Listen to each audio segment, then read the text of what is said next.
S to the C double O S A. Scoosa is the name, and I do this every day. So like, subscribe, turn on notification, cause I'm bringing the heat with no hesitation. Morning, y'all. So today is my first doctor's appointment. I'm about to get up in a minute and get dressed.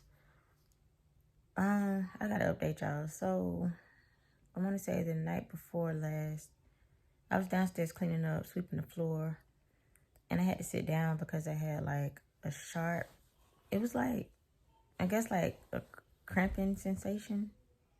It was like some sharp, like a sharp pain, some heavy cramping, and it was like so bad that I couldn't even walk. I could barely walk. And like I said, this was the night before last. Yesterday, it did feel better than it did the night before last, but I'm still in pain. And of course, I'm hoping and praying for the best. I don't have any bleeding, thank God, which is a good sign, but I'm kind of worried, of course. I had a LEEP procedure done. This was after I had Shy, so a year and some change ago. So if you look up LEEP procedure, it does say that it can cause miscarriage and other troubles when you're trying to conceive and carry a baby. So I'm a little worried that that could be the issue of what's going on. But of course I don't know. Like I said, my appointment is today at 2. I'm still laying in the bed. It's about 12 right now. But I should be excited. I should be happy. But I'm kind of worried. I'm not even going to lie. And y'all know my anxiety bad, so of course I'm thinking the worst when it's probably nothing even that serious. I usually don't start showing until later on in my pregnancies. But now I'm like showing. So I'm thinking maybe I could be further along than what I really think I am. Because like I told y'all before, my cycles have been off and they've even been like a whole week late.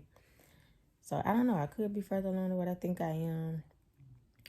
I'm hoping it's not multiples, but like I said, I'm just showing. Y'all, I'm in pain. I'm just showing faster than what I normally would show. But yeah, I just wanted to update y'all before my appointment to let y'all know how I've been feeling and what's been going on. So let's just pray, hope, wish that I have a successful appointment and that everything is all right. Ooh. So I'm about to ease my way out of bed, and I will pull y'all back up when we probably get in the car on the way to the appointment.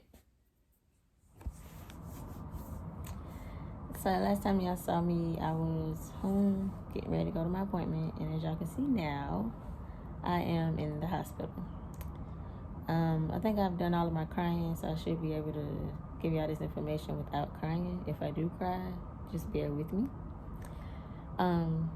So we went to the doctor's appointment today, and like I told y'all earlier today, I want to say 3 days ago, I was in the kitchen sweeping, and I had a sharp pain in my lower abdomen, and on top of the sharp pain, it was also some lower abdominal cramping. I can't talk. It was also some lower abdominal cramping that I had, and it was on a scale of 1 through 10. It was 10. It caused me to have the urge to use the bathroom, so I would go to the bathroom, and when I would try to pee, it would hurt, or kind of like a burning sensation, kind of, but it was more so hurting and discomfort. And also, it caused diarrhea, so I would be pooping. But you know, all of that is common signs of pregnancy and early pregnancy and all of that. So I kind of didn't think anything of it, but because of the pain, I knew something was wrong. Upon my research, like I said, I thought it was could have been round ligament pain, but like I said, that usually happens in the second trimester. So immediately then I felt like something was wrong, but I didn't really know what was wrong, and I didn't want to, speak no negative energy into the air and say that something was wrong. But mother's intuition is a mother's intuition, and it don't matter if you're recently pregnant, if your baby is 5 years old. Like, a mother's intuition is a mother's intuition. So I knew something was wrong. So anyways, I went to my appointment today, and the doctor asked what was going on. I explained everything to her, and they went ahead, hooked me up to the ultrasound machine. they hooked me up to the ultrasound machine and everything. And since I was so early, they used the vaginal ultrasound. So they went ahead, did the vaginal ultrasound, and as I'm watching the screen, you can see the gestational sac, but it was nothing in the gestational sac. Trying not to cry. It was nothing in the gestational sac. So the sac was empty, but we knew that I was pregnant. I had 2 pregnancy tests at home, and also the pregnancy test at the doctor's office was positive as well. So we knew I was pregnant, but we couldn't figure out why there was nothing in the sac. So my doctor, I love her so much, and I'm saying that now because it's 12:28 a.m. and she literally just left my hospital room because she came to see me before tomorrow. I'll get into that in a minute. So what was I? Okay, so yeah, so we couldn't find, there was nothing in the sac. And for me, I knew something was wrong when she said that because I always detect my pregnancies early. Araya and Yeshai, I detected those 3-4 days after my missed period. Remind y'all, I took my pregnancy test 10 days after my missed period. So something should have been in there. I should have been 7 weeks and 3 days pregnant. But like I said, it was nothing in the sac. So my doctor she was saying basically that I could have been not as far as long as I thought that I was. Like maybe I wasn't 7 weeks as I thought. So she was saying I could come back in a week and then they can, do another ultrasound to see how far along. To see if something would have been in the sac this time. Maybe it was just too early to see something in the sac. So that was the first thing she thought. And the second thing she said could have been, a silent miscarriage. But, she was like, it was 50-50, just give it another week. Or I could have did some blood work, too, to see my HCG levels, to see if they were rising. Because if they were rising, that meant it was an active pregnancy, and they would have to figure out where the pregnancy was because it's not showing in the sac. Or, like I said, either I'm just not as far along as I think I am. So, okay, boom. She did that. She printed out the blank ultrasound or whatever, and she decided to get her ultrasound technician because she was like, the ultrasound technician could probably see something that she can't see. So the ultrasound technician was working with somebody else, so she couldn't come and see us right away. So she told us to hang tight in the room with her. She's going to go get the ultrasound technician. So she went and got her. The ultrasound technician came in, and like as soon as she inserted the vaginal ultrasound thing in my vagina, the first thing she said was, yeah, that's not a gestational sac. So I'm like, okay, like, what does that mean? So she continued to look around to figure out what was going on. And I could tell she was trying to find the right choice of words to use. And long story short, nothing was in the gestational sac.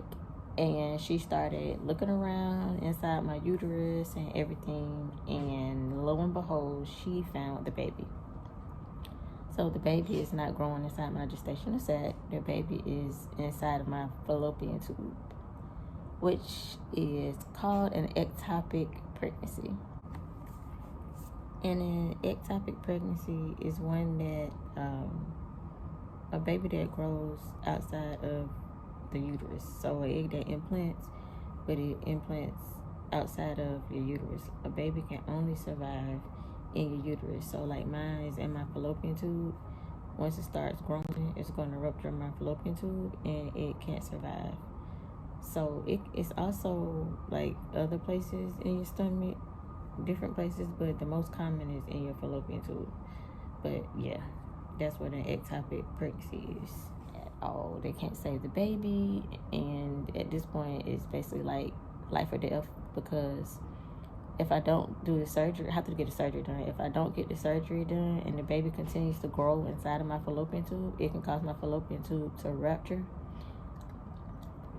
and it'll burst, and it'll cause a bunch of bleeding, and of course, I could hemorrhage and die, just to be fair, just to, be blunt. Or they can do the surgery, go inside, remove my fallopian tube, and yeah, I won't hemorrhage or none of that. So I'm at the hospital now because she wanted me to come in today because literally she told me to go home, get some clothes, kiss my babies, take my time, but come back to the hospital tonight so that I could be monitored before my surgery tomorrow, because like I said, because of the situation, anything could happen. And she didn't want me to be home, because also we live 30 minutes away from the hospital. She didn't want me to be home and something happened while I'm at home, and then we have to rush back over here. That was the nurse. She came in and checked my vitals. I don't know why my lips look chapped. But yeah, so that's what's going on. Every time I feel like I'm doing pretty good, I end up, I guess, thinking about the whole situation again, and then I end up crying again. So I'm okay, but I'm not okay. And I guess at this point right now, it's okay not to be okay, especially because it's fresh. And I mean, like I said, we were all excited about, number 3. And I don't know, I guess everything happens for a reason. And I'll be okay. We'll be okay. And I thank God for my husband, because if it was not for him, I don't know how I would be dealing with this. I don't know how I'd be getting through this. But he's been speaking nothing but positivity to me. He's been encouraging me. He's even like, you want to try again? We can try again. He ain't giving up. And I'm just thankful that I got a caring, strong, loving husband right here by my side, even though he's over there knocked out sleep right there.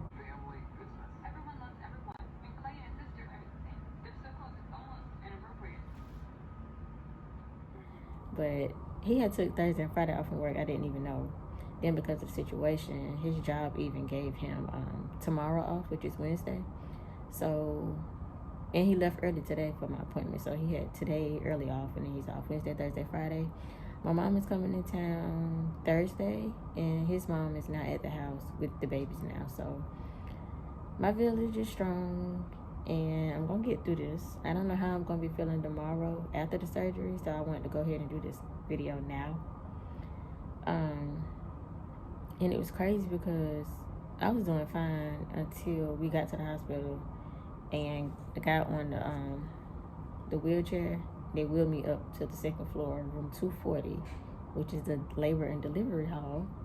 And I come into the room, and the first thing I see is the baby bed. After you have a baby and have the baby bed right next to the bed, and I just broke down crying. And I asked him, like, can y'all get this out the room? Like, why would y'all even put me in here? Like, but she went ahead and removed it out the room. So I cried then. Like I say, I'm pretty good right now because I'm doing this video. I'm trying to stay strong. I don't want to cry. I don't want to cry. But like I said, it's coming and going because I'm sitting here and I'm just thinking about, I was excited. Like, yeah, the child was unexpected, but I was excited about having a third child. Like I said before, all of my babies were made out of love, and I was hoping it's going to be a third child that I could love on. But like I said, everything happens for a reason. Everything happens on its own timing. So yeah, and like I said, I guess what got me too was the fact that when the ultrasound technician found the baby, she found the heartbeat, and Adrian asked, like, can we hear it?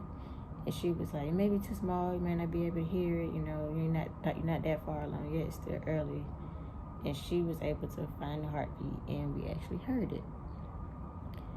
So that brought me down too, because it's like, it's a whole baby with a whole heartbeat, and I have to get rid of it. Like, I'm trying not to cry. It's like heartbreaking. Like, I never thought that I'd be the one, like, with an angel baby, you know what I'm saying? Like, I'm not gonna cry. Don't cry. Don't cry, Sharonda, don't cry. Trying not to cry. But like I said, I get through this. It's still fresh. It's just day one. So time heals all. So just with time, I'll get over it. Well, not really get over it, but I'll be able to cope with it. And I already know I gotta go home and talk to my babies and tell them what's going on, because the whole time I wasn't feeling good all this week.